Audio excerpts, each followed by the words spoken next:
세계 평화와 공동 번영에 기여해온 모든 유엔 J'aimerais tout d'abord exprimer ma reconnaissance à tous les membres de l'ONU, au personnel du secrétariat des Nations Unies pour leur contribution à la paix dans le monde et à la prospérité partagée.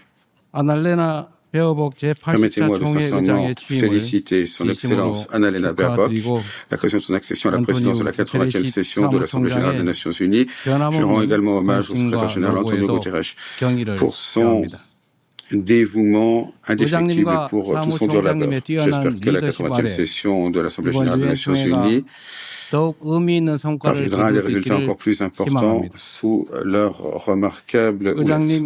Madame la Présidente, Monsieur le Secrétaire général, Mesdames et Messieurs les délégués, cette année est très importante puisque nous commémorons le 80e anniversaire de la fondation de l'ONU. Ces 80 dernières années à l'ONU ont été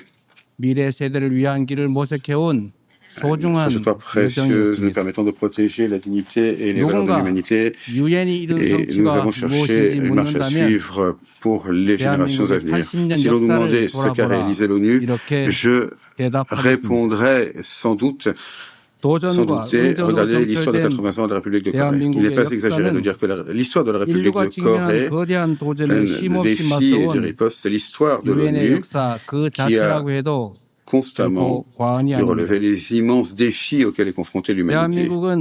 Libérée du joug colonial, l'année même de la fondation des Nations Unies, la République de Corée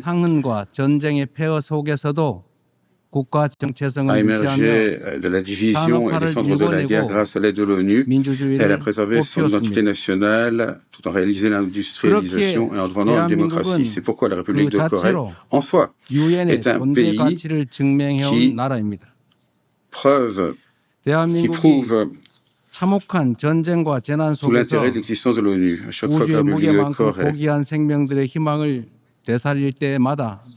a ressuscité les espoirs de vie aussi précieuses que les guerres sont catastrophiques, la bannière de l'ONU flottait au centre de cette intense solidarité. L'ONU s'est efforcée de fournir l'égalité des droits et des chances à chacun sans discrimination.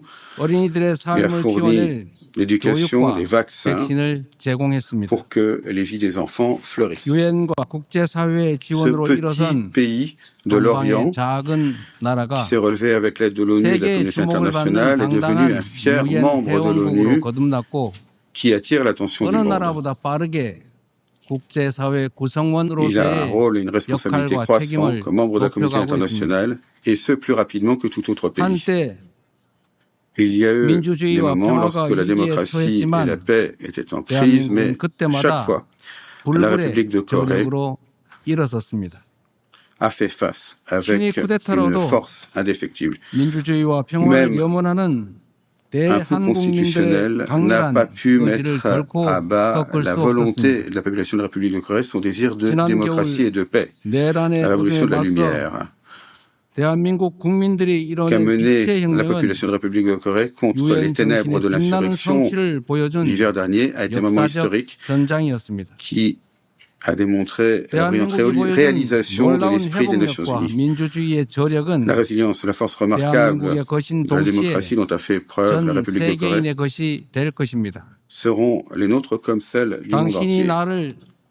J'ai besoin que vous preniez ma main et que vous m'écartiez de tout cela, que vous m'emmeniez là où la lumière brille, ou là où les fleurs fleurissent.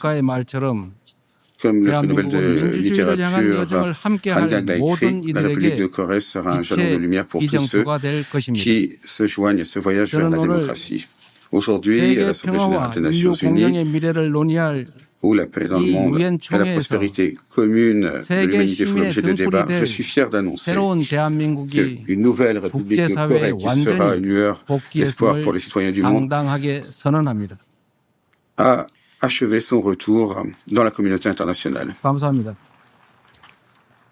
Je vous remercie. La République de Corée, qui a grandi grâce au soutien à l'aide de l'ONU, n'hésitera pas à assumer son rôle de pays chef de file et fera généreusement part de son expérience de rétablissement de la démocratie, malgré des efforts sans relâche provenant de tous les coins du monde.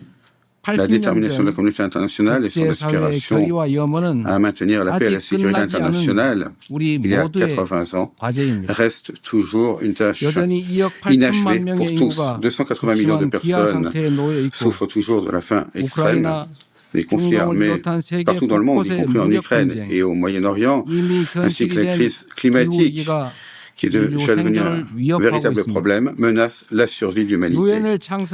La réponse se trouve dans la sagesse des pionniers qui ont fondé l'ONU, ainsi que dans la voie qu'a empruntée le peuple de la République de Corée. Il y a une seule manière d'y arriver, davantage de démocratie. Le gouvernement centré sur le peuple de la République de Corée, grâce au pouvoir de l'intelligence collective, ne cesse de mener des innovations pour trouver de meilleures solutions démocratiques, la manière de relever les défis communs auxquels est confrontée la communauté internationale n'est pas différente. Lorsque tous les pays qui connaissent les mêmes problèmes se réunissent ici à l'ONU et poursuivent la coopération multilatérale en réfléchissant ensemble, eh bien, nous pourrons tous nous avancer vers un avenir radieux de paix et de prospérité.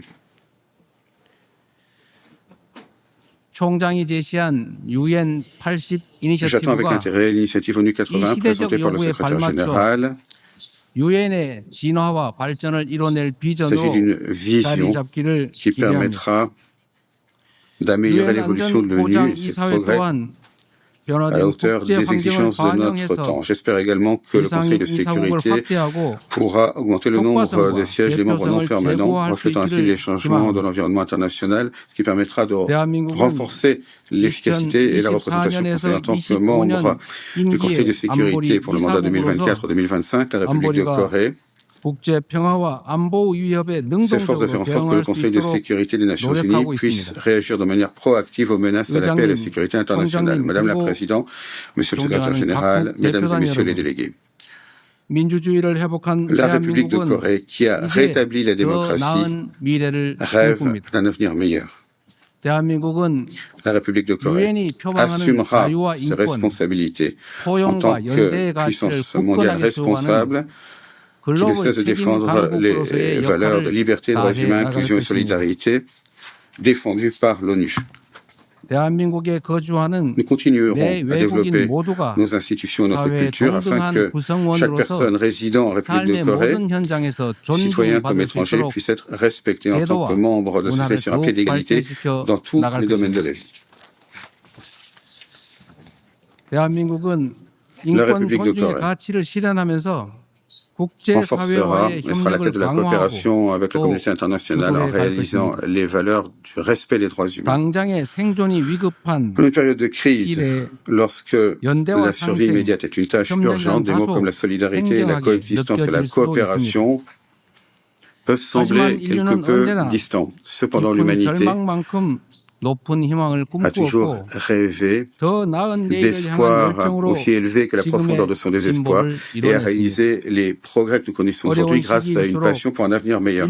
Plus difficile est notre époque, plus nous devons revenir à l'esprit fondamental de l'ONU, à savoir la confiance dans les valeurs universelles de l'humanité. Tout comme la détermination de ne pas transmettre les dévastations de la guerre a mené à la fondation de l'ONU et à empêcher des conflits et à préserver la paix. Aujourd'hui, nous devons coopérer davantage, nous faire davantage confiance, joindre davantage nos efforts afin d'édifier un monde meilleur pour les générations futures. La Corée démocratique ouvrira la voie vers la coopération multilatérale pour un avenir durable. La paix est une valeur qui est plus importante que toute autre chose. En République de Corée comme ailleurs dans le monde, la paix est le socle de la démocratie et du développement économique. Les conflits que nous constatons actuellement montrent clairement les idéaux de l'unité humaine et du développement durable, à quel point ils peuvent facilement s'effondrer sans la paix. Aujourd'hui, la République de Corée assume ses responsabilités en tant que contributeur essentiel aux activités de maintien et de coopération de la paix de l'ONU. Nos courageux soldats qui ont défendu la République de Corée sans faillir, un pays divisé, espèrent ouvrir la voie vers une paix durable emmenée par l'ONU. Les menaces contre la paix ne sont pas seulement des éléments physiques. À une époque où l'intelligence artificielle est essentielle pour la capacité sécuritaire et où les cyberattaques menacent la sécurité nationale, nous devons affronter non seulement les ennemis visibles, mais également les ennemis invisibles. Si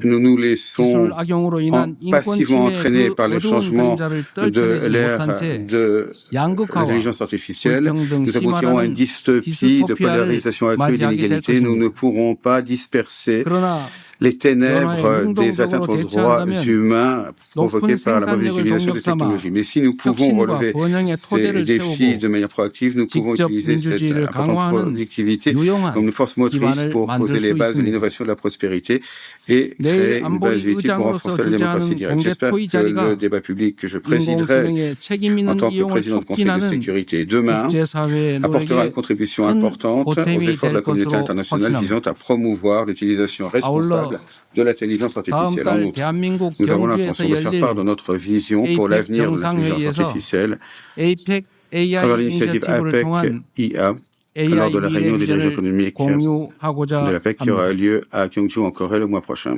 Nous nous efforcerons de faire en sorte que la vision de l'intelligence artificielle pour tous, dans laquelle les progrès dans les technologies de pointe contribuent aux valeurs universelles de l'humanité, devient la nouvelle normalité pour la communauté internationale. Les innovations technologiques provoquées par l'intelligence artificielle seront un nouvel outil important afin de relever les défis mondiaux tels que la crise climatique. Ces 80 dernières années, l'ONU a ouvert la voie au développement durable et a été à la pointe des efforts visant à faire face à la crise climatique qui menace la survie de l'humanité. Les pays du monde entier doivent répondre à ces efforts. La République de Corée mène une grande transition énergétique qui font partie de la science et de la technologie des innovations numériques pour renforcer l'efficience énergétique et augmenter la part des énergies renouvelables. Nous présenterons une contribution déterminée au niveau national responsable cette année, rejoignant ainsi la volonté unie de la communauté internationale. Lors de la 4e conférence des Nations Unies sur les océans, qui sera présidée par la République de Corée et le Chili en 2028, nous efforcerons également d'édifier une importante solidarité pour le développement durable des océans.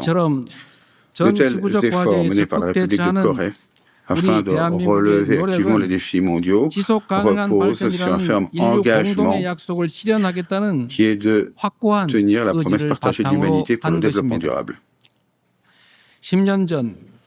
Depuis que l'ONU a créé les objectifs de développement durable, les ODD, il y a 10 ans, la communauté internationale a réalisé des progrès importants pour éliminer la pauvreté et réduire les inégalités. Cependant, la demande de financement pour le développement ne cesse d'augmenter et ce sont les plus vulnérables qui continuent à souffrir. Faisons face sans embâche à cette grave réalité et créons un nouvel élan pour le changement. Nous devons réformer de manière structurelle la gouvernance mondiale pour le développement tout en renforçant la qualité des ressources financières. Je suis certain que nous combinerons nos efforts pour qu'il y ait davantage de cas semblables à la République de Corée, qui était autrefois un pays bénéficiaire de l'aide et qui est maintenant un donateur pour l'aide. Cette année, nous commémorons le 80e anniversaire de la fondation de l'ONU, c'est le 80e anniversaire de la division de la péninsule coréenne. De nouveaux défis, tout comme des problèmes non réglés, nous attendent. La Corée démocratique va entamer une nouvelle trajectoire vers la coexistence pacifique et une croissance partagée dans la péninsule de Corée. La première étape, ce sera de rétablir la confiance intercoréenne mise à mal et passer à une position de respect mutuel. Le gouvernement de la République de Corée réaffirme clairement qu'il respecte le système actuel du Nord, qu'il ne recherchera aucune forme d'unification par l'absorption et qu'il n'a pas l'intention de mener des actes hostiles.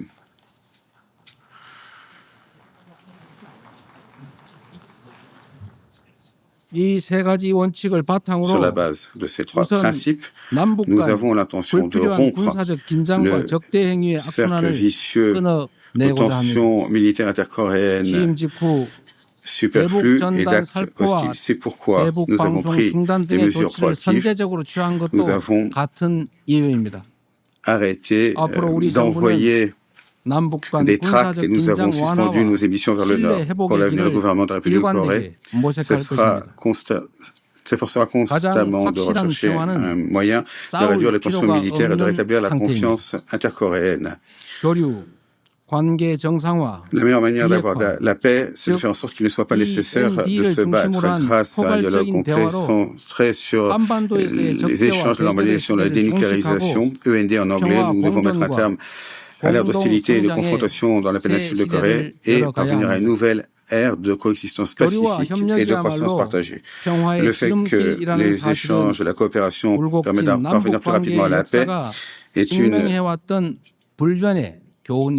leçon immémoriale démontrée par l'histoire des tensions dans les relations intercoréennes. En étendant progressivement les échanges intercoréens, la coopération intercoréenne, nous ouvrirons la voie à une paix durable dans la péninsule coréenne. Il est essentiel pour la République de Corée comme la RPDC, tout comme la communauté internationale, d'œuvrer ensemble pour établir la paix dans la péninsule coréenne, tout en s'efforçant de faire avancer les relations intercoréennes. Nous appuyons activement et nous coopérons aux efforts visant à normaliser les relations avec la communauté internationale, notamment entre les États-Unis et la RPDC, la République populaire démocratique de Corée. La dénucléarisation est un objectif très important, mais le moment est venu de rechercher des solutions réalistes et rationnelles sur la base du sang-froid, permettant de comprendre qu'on ne peut pas parvenir à la dénucléarisation à court terme. La communauté internationale doit être sage et pragmatique, qui commence par arrêter de perfectionner les capacités nucléaires et de missiles et doit permettre également de réduire ces processus et de parvenir au démantèlement.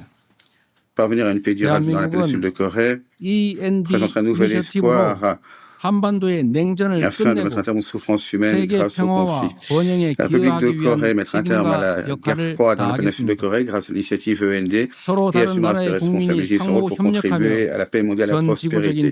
L'avenir où des personnes de différents pays coopèrent et surmontent les défis mondiaux ensemble peut paraître une vision utopique, comme dans un rêve. Cependant, ce rêve est loin d'être impossible. La paix, ce n'est pas simplement l'absence de conflits armés, mais c'est la mise en œuvre d'une communauté où l'on respecte les différences et où les personnes coexistent. Tant que le respect et l'aspiration à la diversité nous inspirent, nous pourrons toujours nous unir et nous accepter les uns les autres. La culture coréenne relie les personnes partout dans le monde, au-delà des frontières, des langues et des différences culturelles. Le succès et la propagation de la culture coréenne, la culture, prouvent que l'empathie universelle est possible et qu'elle peut transcender les différences des personnes de tout contexte. Utiliser l'énergie de la solidarité, de la coexistence et de la considération permettra à la République de Corée, qui est devenue une nouvelle république démocratique, est prête à passer un nouvel avenir durable et à tourner une nouvelle page de l'histoire humaine. Même si l'on s'attend à ce que cette voie soit difficile, l'humanité a pu progresser et arriver jusqu'ici en ne baissant pas les bras face aux défis, même face à l'adversité. La population de la République de Corée a lever des couleurs joyeuses face à la crise de la démocratie. Et de la même manière, j'appelle la communauté internationale à brandir les lanternes de l'espoir qui éclaireront l'avenir de l'humanité. La République de Corée ouvrira la voie vers une nouvelle ère de coexistence pacifique et de croissance partagée dans la péninsule de Corée pour un avenir meilleur ensemble. Je vous remercie de votre attention.